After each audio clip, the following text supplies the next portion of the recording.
අයිබෝවන් සියලු දෙනාටම සුබ දවසක් වේවා. Beautiful Sri Lankan Nature YouTube channel එකට සියලු දෙනාම සාදරයෙන් පිළිගන්නවා. මගේ YouTube channel එක subscribe කරන්න මෙන් කරුණාවෙන් ඉල්ලා සිටිනවා.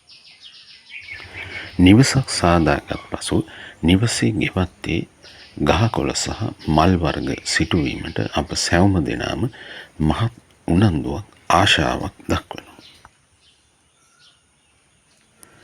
වාස්තු විද්‍යානුකූලව සහ ජ්‍යොතිෂ විද්‍යානුකූලව ගෙවත්තේ සිටුවෙන ගෙවත්ත ඉදිරිපස සිටුවෙන විවිධ ගහකොළ සහ මල් වර්ගවල සුභ සහ අසුභ ඵල ගෙන දෙන බව සඳහන් කරලා තියෙනවා.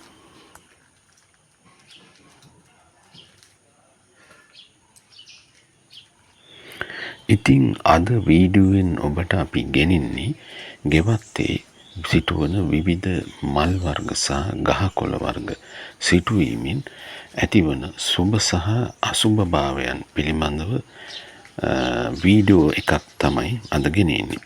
ඉතින් වීඩියෝ නරඹන සියලු දෙනාටම ස්තුතියි.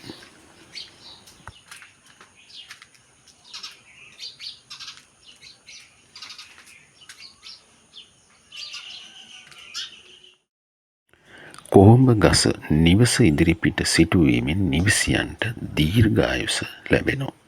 ආයු කාලය වැඩි වෙනවා. දෙළුම් ගස නිවස ඉදිරිපස සිටුවීමෙන් සැප සම්පත් ලබාගත හැකිය. දුටු සතුට පැලයක් නිවස ඉදිරිපිට සිටුවීමෙන් නිවසියන්ට සතුට ළඟා කරගත හැකිය. පළු වෘක්ෂය නිවස ඉදිරිපිට සිටුවීමෙන් නිවසියන්ට හිත මිතුරන් ළඟා කරගත හැකිය. බෙලි වෘක්ෂය නිවස ඉදිරිපිට සිටුවීමෙන් නිවසියන්ට වාසනාව සිරිකත ළඟා වේ. පළල් වෘක්ෂය නිවස ඉදිරිපිට සිටුවීමෙන් අධික සැප සම්පත් ළඟා කරගත හැකිය. මීගස නිවස ඉදිරිපිට සිටුවීමෙන් නිවසියන් ලෙඩ රෝගවලින් ආරක්ෂා කරගත හැකිය. ඇටේරිය ගස නිවස ඉදිරිපිට සිටුවීමෙන් නිවසියන්ට ඉතා ඉහළ සතුටක් භුක්ති විඳිය හැකිය.